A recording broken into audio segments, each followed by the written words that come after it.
Dino's Workshop.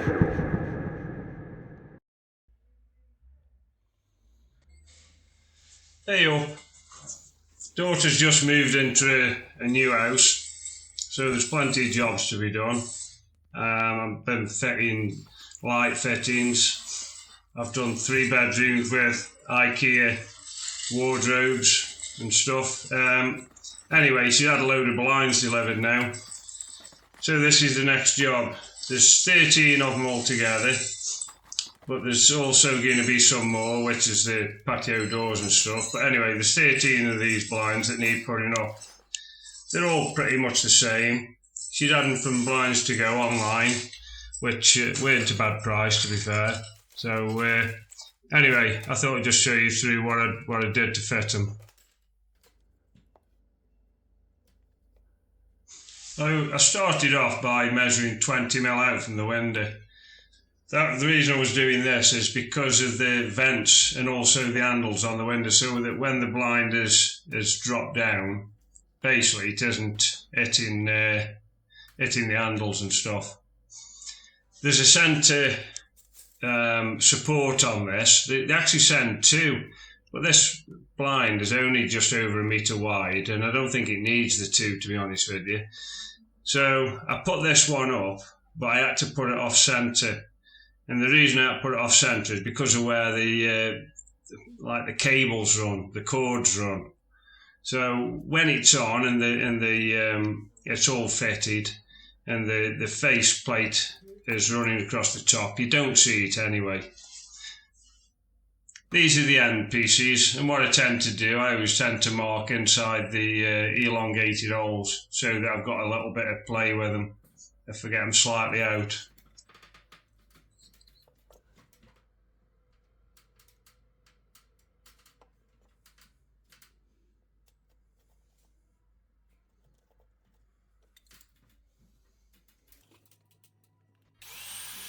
Drilling the holes, I went in with a pilot drill first. I think it was about 3mm, 4mm, something like that, and then I went in with a 6mm, which was the size of the raw plugs I was using.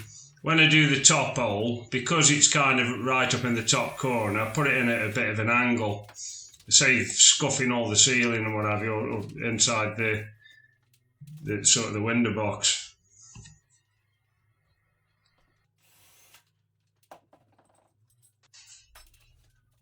All these brackets, the centre one and the 2 end ones, they all come with 4 fixing points, but I only put 2 fixing points in each of them. I thought that would be plenty, and I'll be honest with you, we haven't had no problems with them.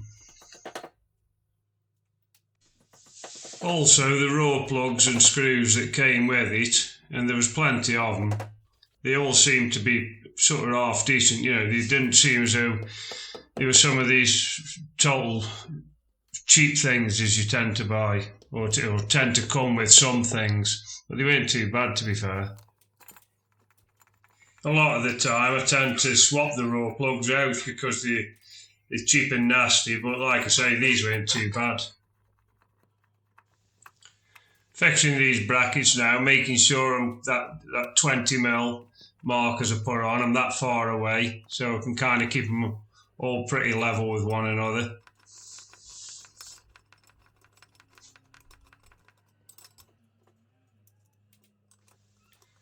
Like I mentioned at the outset, there was 13 of these blinds, all different lengths, ranging from about, I don't know, 18 inches, something like that, up to about 4.5, 5 foot.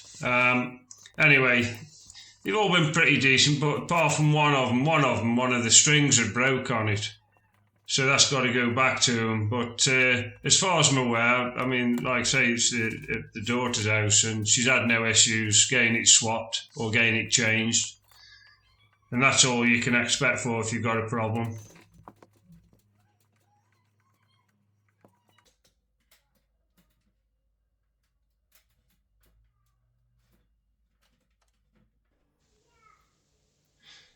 These plastic clips here, these just clip onto the top of the blind, 3 of them. There was 4 on the bigger ones.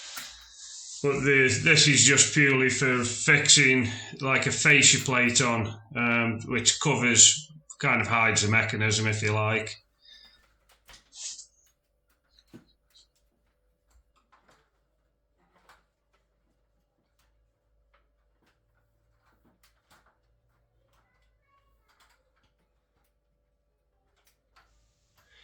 Putting the blind in position now, and then all you do, the end ones, you just clip it, the face plate, and it just clips into position, which holds it in place then.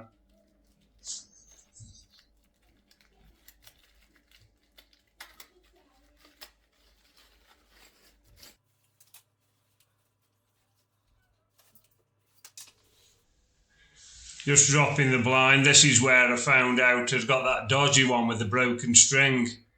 Basically, one of the strings just wasn't doing anything, and it was all loose, and I found out it had snapped anyway. So, but anyway, we'll get that one changed, and this one's working okay.